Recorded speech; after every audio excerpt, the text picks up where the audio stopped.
पैसों का पेड़। एक रोचक कहानी। सोहन नाम का एक लकड़हारा था। एक दिन वो जंगल से लकड़ियां काटकर अपने घर को वापस लौट रहा था।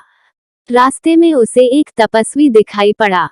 कड़ी सर्दियों के दिन थे।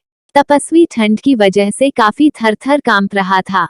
स्वभाव से दयालु और परोपकारी लकड़हारे ने अपनी लकड़ियों में से कुछ सूखी लकड़ियां उसके पास जला दी।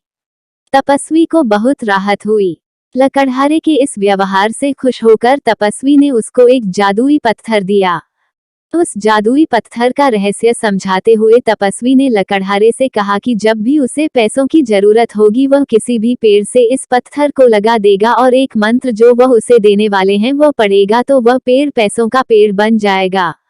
इस तरह से वह जितने चाहे पैसे अपने लिए बना सकता है और जरूरतमंदों की मदद कर सकता है और अपने अच्छे कार्यों को निरंतर चालू रख सकता है। तपस्वी ने लकड़हारे को एक मंत्र बताया और साथ में ये भी बताया कि यह मंत्र पेड़ को पैसों के पेड़ में रूपांतरित करने के लिए कितना जरूरी है। लकड़हारे ने तपस्वी का आभार प्रकट किया और वह अपने घर आ गया। लकड़हारे ने अपनी धर्मपत्नी को वो जादुई पत्थर दिखाया और सारी घटना के बारे में भी बताया। सारी बात जानकर उसकी पत्नी भी बहुत खुश हुई। अब लकड़हारे और उसकी पत्नी को जब भी पैसों की जरूरत होती थी वे दोनों किसी भी पेड़ को पैसों का पेड़ बना लेते थे और जितने हो सके उतने परोपकार के काम किया करते थे। एक दिन उनके एक पड़ोसी ने उन्हें पेड़ को पैसों के पेड़ में बदलते हुए देख लिया। उसके मन में लालच आ गया। एक रात उसने वह पत्थर चुरा लिया। उसने पत्थर को किसी पेड़ से लगाया और इंतजार करने लगा कि वो पैसों का पेड़ बने। लेकिन ऐसा नहीं हुआ और उसे मंत्र के बारे में भी पता नहीं था।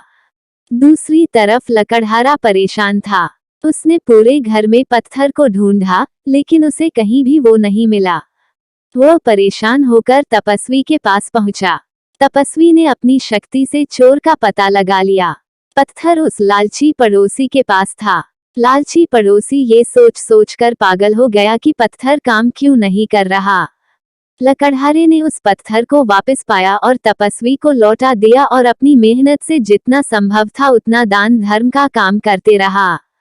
इसलिए कहते हैं कि चोरी करना बहुत बुरी बात है और अधूरा ज्ञान और जानकारी काफी हानिकारक होते हैं। यदि ये कहानी आपको पसंद आई हो तो अपने दोस्तों और अन्य लोगों के साथ शेयर जरूर करिएगा।